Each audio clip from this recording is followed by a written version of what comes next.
What is the first thing that you think of when you hear that your favorite franchise is getting a remake? You may think that is a great idea. Bring a classic to modern standards, enhance with the latest technology to make it last the test of time. Or you think it's the worst idea ever. Why bring back something that is already working just fine?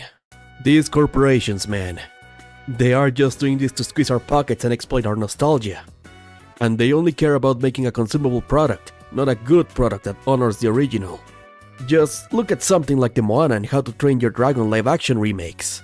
They are literally the same movies, just with more realistic aspects, losing all the cartoony and creative expressions that the originals had. If I wanted a soulless recreation of the original, I just needed to apply DLSS 5.0.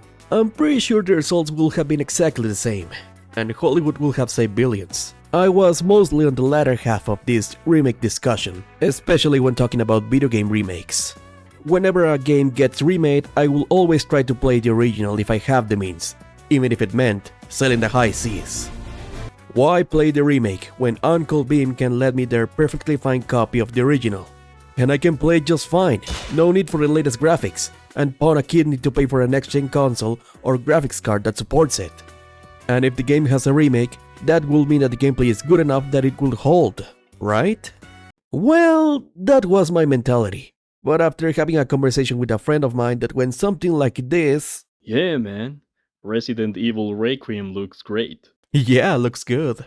What Resident Evil games have you played? I played all of them. Resident Evil 2 and 3, Resident Evil 4, Original and Remake, 5 to 8. I like all of them. Why not the first one? Neither the original nor the remake is third person like the others. So you have not played either version of the first one or the original 2 or 3, right? Nah, man. I simply don't have the patience to play with those old controls. I recently played 2 and I didn't have much of a problem myself. Yeah, but most of the series are shooters, so it's hard to play the new games and then return to the old ones. Also, the originals aren't sold anymore.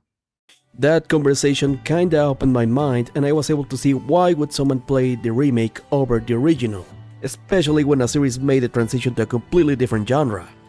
It's complicated for new players to experience older titles, and it's even harder to access them in the first place. As an already mentioned example, Resident Evil. The only viable options to acquire the original trilogy are either on PlayStation or GOG. On PlayStation you can purchase them individually now, but when they first came out you needed to pay for a PlayStation Plus premium online subscription without any option for a direct purchase. And in the case of GOG, which is a platform dedicated to game preservation, you have the option for a direct purchase, and even gives you the option to download an executable, which means that you actually own the game instead of just having a download license. But it's a much more niche platform compared to the likes of Steam, meaning that a lot of people didn't even know about this release.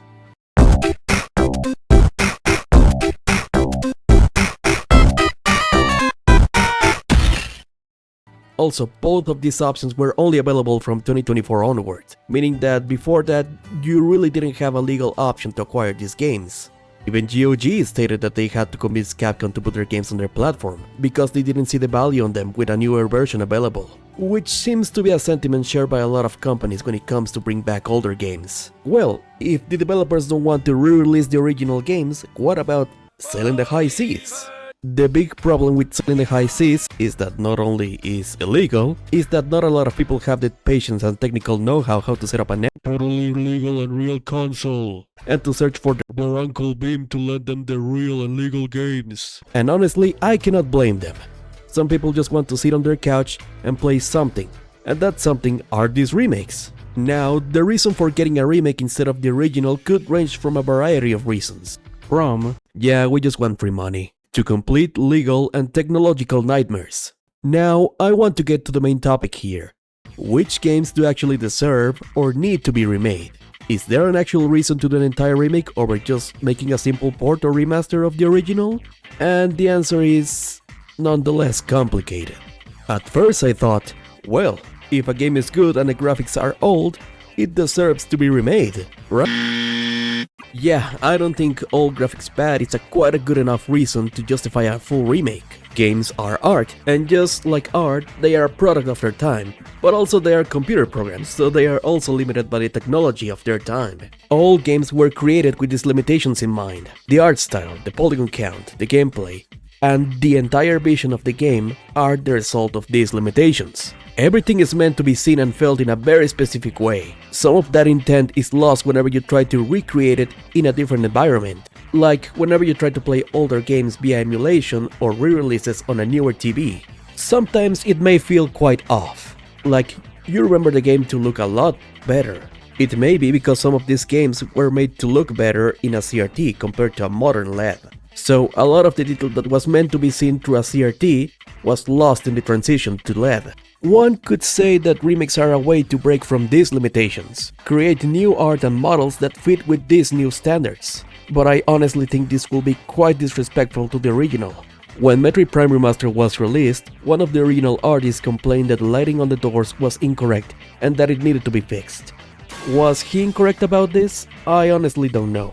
I have yet to finish my course in interior design, but really brings the point that everything is meant to be seen in a specific way, and even minor changes could really throw off the original vision. That's why I would prefer that if a game is being remade, that they bring along a port of the original, and let consumers choose which one they prefer. Games like Metal Gear Solid 3 did this. You can choose between the original with upscale textures, or the Delta version, which is a complete visual and mechanical overhaul.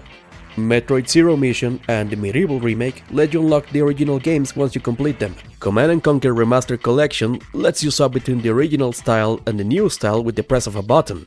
And for games that were meant to be seen at a lower resolution, I don't think throwing a CRT filter or upscaling the textures to make it look as intended at a higher resolution is a big ask. A lot of you may be surprised by how good these games look with these small changes. Well, that is if the developers can afford that option, because there is another reason why a developer might choose to do a remake, and that is when porting the original is not an option. Here's a little bit of an anecdote. When I got into the Halo series, I didn't have an original Xbox. So I resorted to play Halo Combat Evolved Anniversary on the Xbox 360 to play the first game in the series, and it features an option to toggle between the original visuals and the anniversary visuals. I played through most of the game with the anniversary visuals, but out of curiosity I decided, hey, let's take a look at the original. So I pressed the button to change it, and after a full cycle of reincarnation, and once it finally appears on the screen, I became absolutely horrified. Everything felt flat? The colors felt washed out, and everything felt like it was just unfinished. So I immediately changed back to the anniversary visuals and never looked back, thinking that it was the superior way to experience Halo. No wonder they decided to remake the visuals, and I thought that everyone who said the original was a visual landmark was just blinded by nostalgia. And for a big chunk of my life, I kept that idea, without realizing I was completely wrong. See, I figured out a couple years ago that that is not how the original was supposed to be seen, and I'm not referring that it would look better under a CRT, or that it just needed to be upscaled. Apparently, the Anniversary Edition was built under the Halo Custom Edition for PC from 2003, not the Xbox Original from 2001. Why does this matter? It's because this version is infamous for cutting back a lot of the effects of the original, resulting in a worse image overall and losing a lot of the visual identity. And this version was used as a base to make the Anniversary version and all other ports moving forward. It wasn't until 2021 that Microsoft said, yeah, we'll fix this, and brought back all those missing effects to the newer versions, finally making the original Halo visuals available to anyone. It just took them 20 years. In this case, it was a solvable issue. Since Microsoft owns all the Halo assets and could easily restore them at any time, they were just too lazy to bother doing it. Unfortunately, this can't be said easily of every other port. Enter Silent Hill HD Collection for Xbox 360 and PlayStation 3. A simple remaster of Silent Hill 2 and 3. Probably some of the best horror games to ever be created. Is that Comic Sans? Yeah, Silent Hill HD Collection is possibly the worst way to experience Silent Hill 2 and 3. I'll just straight up say it is the worst way. Just like Halo Combat Evolved Anniversary, it is riddled with missing effects, unfinished textures, wrong audio, and worst of all, Comic Sans replacing the original text. But unlike Halo Combat Evolved Anniversary, which eventually got fixed, Silent Hill will never be fixed. Like, never. At all. This is due to multiple factors, but it really is just one? I'll list them for you, don't worry. Konami, the owner of the franchise, assigned a team with no experience importing or doing remasters. Konami closed Team Silent, meaning that none of the original team was available to assist the porting studio. Konami lost the source code of the original releases and had to rely on incomplete versions. And finally, Konami just considered the entire project to be a low-effort port, rather than a full preservation effort. So the developers were sent to a never-ending nightmare, barely scraping a functional release, all thanks to Konami. I think that with all these factors in consideration, it's safe to say that we'll never get a remastered or port of the original Silent Hill trilogy. At least not officially. You can always sail the high seas. And if you got a copy of the original release of Silent Hill 2 on PC, you can download the Silent Hill 2 Enhanced Edition patch to make it compatible with newer hardware and having other enhances. But there's also a good chance that I might end up being wrong. Konami has been in an excellent streak in re-releasing older games and newer hardware, almost all their catalog. Classic arcade games, Contra, Castlevania, especially Castlevania, and they just announced a port for Metal Gear Solid 4 for all platforms, which should be considered a miracle, having in mind that Kojima made damn sure that it will never escape the confines of the PlayStation 3 cell processor, meaning that they are willing to go above and beyond to bring their games back. But while that is uncertain, remakes that attempt to reimagine the game with modern lenses are probably the best they can do for now. They are not attempting to fix something that is broken, they'll just redo it instead, which is exactly what they did with the Silent Hill 2 remake and the upcoming Silent Hill 1 remake by Blubber Team, which may not be the real deal, but between this fresh new take and another broken re-release, this seems the better option. And the industry is not short of similar stories where the original is not able to be re-released for X and Y reasons. Discontinued engines that lead developers to release future ports with degraded visuals, games made for a specific hardware that made it impossible to release on other platforms, or straight up the law prevents it, like Crash Bandicoot and Spyro the Dragon. The TLDR is that Naughty Dog and Insomniac Games made the original trilogies, but Universal Interactive owned the rights. And after multiple mergers and buyouts, Activision is the current owner. But they still can't re-release the originals. So why is that? The studios that made the originals are owned by Sony, with technology owned by those studios. Basically, they are in this limbo where Activision owns the rights, but they do not own the original assets. And Sony owns the original assets, but they do not own the rights. There may be times where the stars align, and we may get a way to play the originals in less legally disputable ways, like that really cut down section in Uncharted 4, or that emulated re-release on PlayStation 3. But if Activision wants our favorite Marsupial Dragon to come back, they would not limit themselves to one platform. It's much easier for them to remake it with brand new assets. And that's how we got the Insane Trilogy and Reignited Trilogy, which are recreations of these old games made from scratch.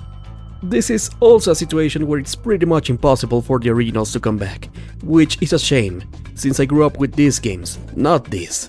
And despite not being a huge fan of some of the changes in these remakes, they are a total necessity if you want to experience them in the current time.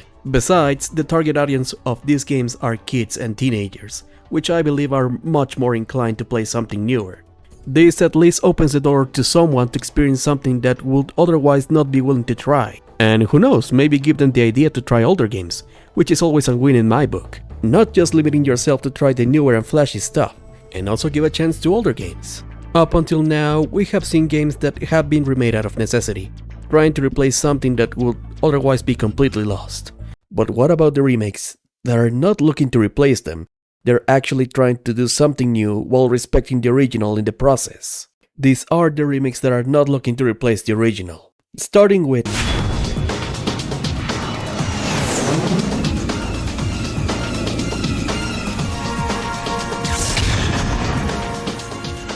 The Twin Snakes is a full remake of Metal Gear Solid 1 on the PlayStation 1, applying all the treatments you expect out of a remake: improved graphics, audio, new voice acting, and new cutscenes. What sets this apart from other remakes is how it handles the context of this being a remake. See, the thing with the Metal Gear Solid series is that every game is considered to be a simulation in-universe. All the events of these games are interpreted as real events that are recreated in virtual reality. And thus, every game is an improvement on the virtual reality technology, So this places the Twin Snakes in a very unique position, since it uses graphics and mechanics of Metal Gear Solid 2, but with the backdrop of Metal Gear Solid 1. This could be considered a recount of the same events, but with improved virtual reality, a more accurate recreation of these events. This could explain some of the inconsistencies between both games, since one simulation is not able to recreate it correctly while the other one does. The original tried to stay grounded while focusing more on being a spy thriller. The Twin Snakes, on the other hand,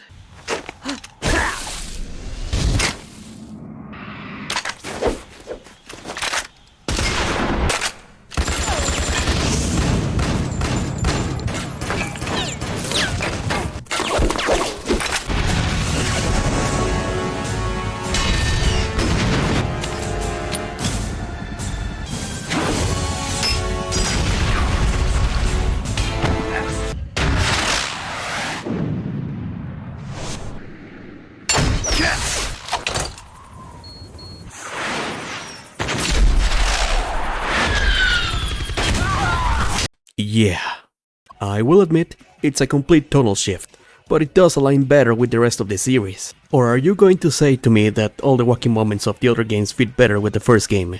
This made the Twin Snakes quite controversial when it first released, since a lot of fans missed the groundedness of the original. But over time, some started appreciating these differences. It was not looking to replace the original, but be different on purpose. Also, the original has been re-released countless times, while the Twin Snakes is still stuck on GameCube. And this one is not getting massive campaigns to get re-released like Metal Gear Solid 4 did. So this remake didn't try to be a full replacement of the original, and it just made the fans appreciate the original more. But in exchange, it just condemned it to never be available again. Such a sad fate. They don't want the new you, they just want the old you. Now, at the beginning of the video, I mentioned how Capcom refused to re-release the original trilogy of Resident Evil games, due to having the remakes available on modern platforms. Which surprised me since they have always been open to re-release games from less known franchises, like their old arcade games, Onimusha, and basically the entirety of Mega Man, all with enhances, extras, or even missing content. And also these remakes are an absolute love letter to the OGs, that look to make something on their own rather than being replacements. 3 is kinda debatable, but otherwise, all these games are filled with references and callbacks that you will not understand unless you have played the originals. But they're also not afraid to change, rearrange, or sometimes straight up remove segments of the originals in order to provide a fresh new experience and stand on its own rather than being just a copy with better graphics. One could say that it will be disrespectful to change so much, but like I originally said at the beginning of this video, it will be more disrespectful to change the vision of an already established job rather than make something on your own that is inspired by them. And that brings us to possibly the most infamous example of expanding on the original idea while also respecting the essence of it. And that is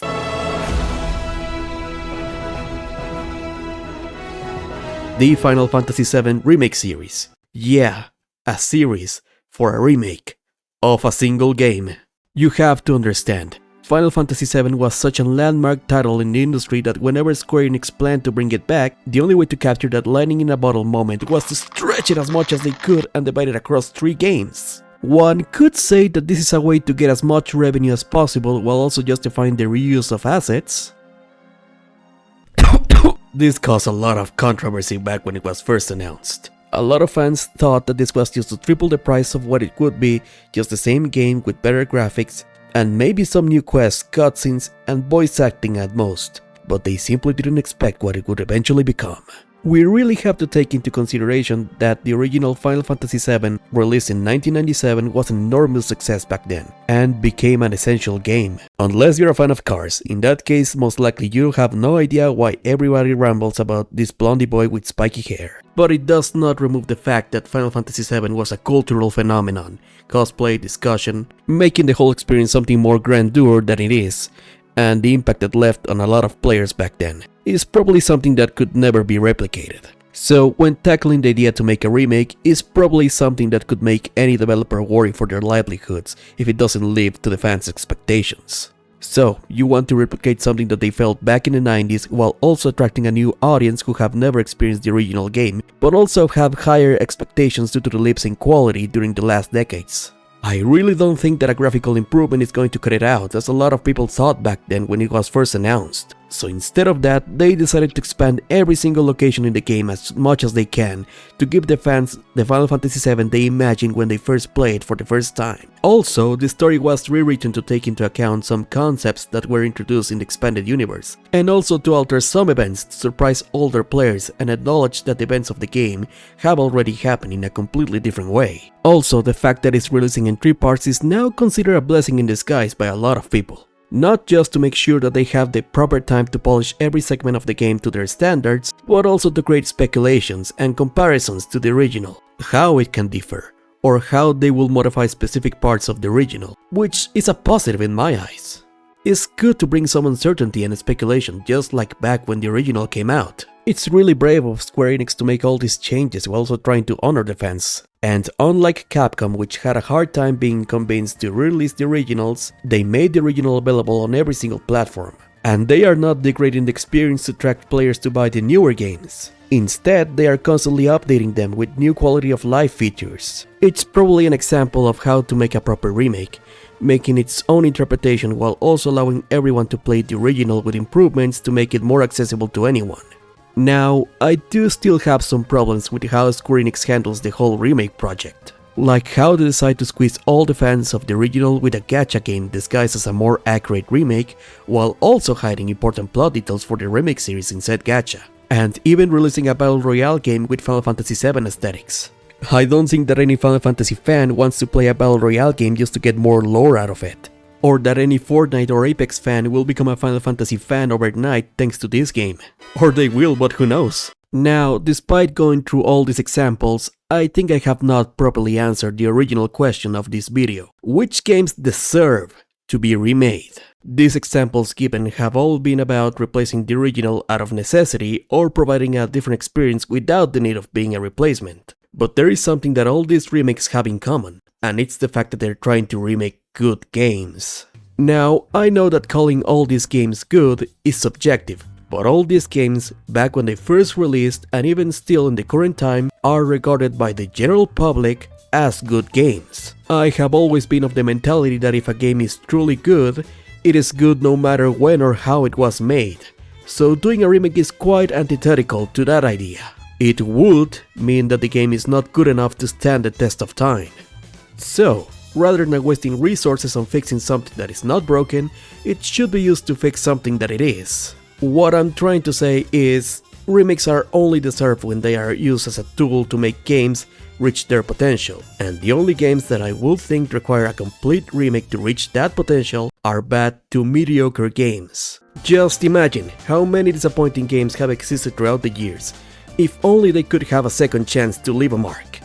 But unfortunately, there are not that many bad or mediocre games with remakes that make them good, since the industry mostly focuses on remaking things that are actually proven to be successful, and thus easier to sell. If an old game is mediocre and you try to remake it, there's a huge chance that it will flop, since a lot of people have forgotten about the original by the time the remake comes out. And if a current game is mediocre but has good potential, it is most likely that they will receive updates, or pay DLC if the developers is scummy enough to reach that potential. Like with No Man's Sky, that game has gotten so many free updates that not only it is considered an excellent game by now, the fans are begging to give more money to the developers. Even while recording, they added a fucking Pokemon game inside the game.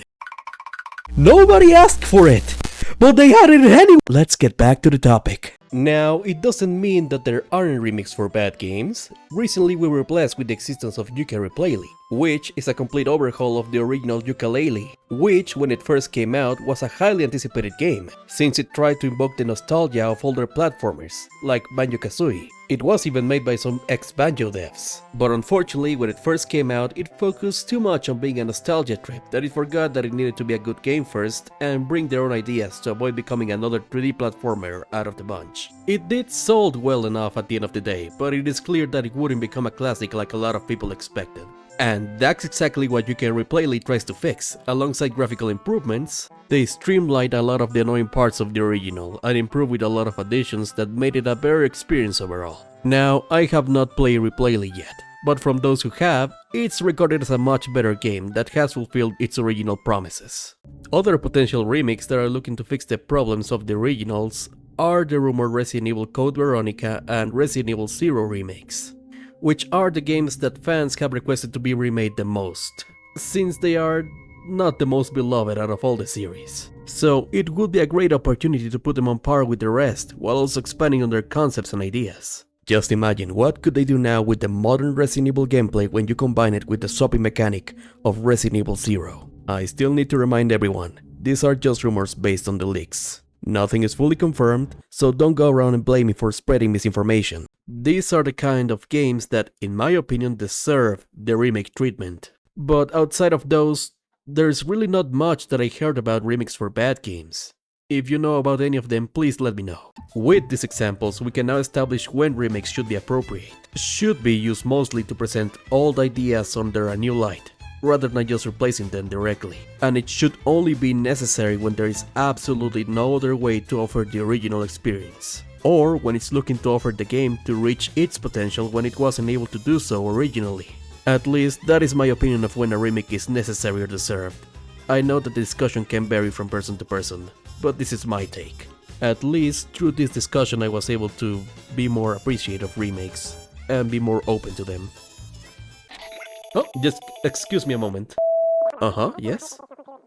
Another remake of Star Fox 64? Have we not gotten enough of those already? I know 64 is a reboot of the original, then it was remade for the 3DS, then we got another reboot with Zero on the Wii U, and now they're making another one for Switch 2? Alright, let's take a look. It cannot be worse than Zero. I take everything back.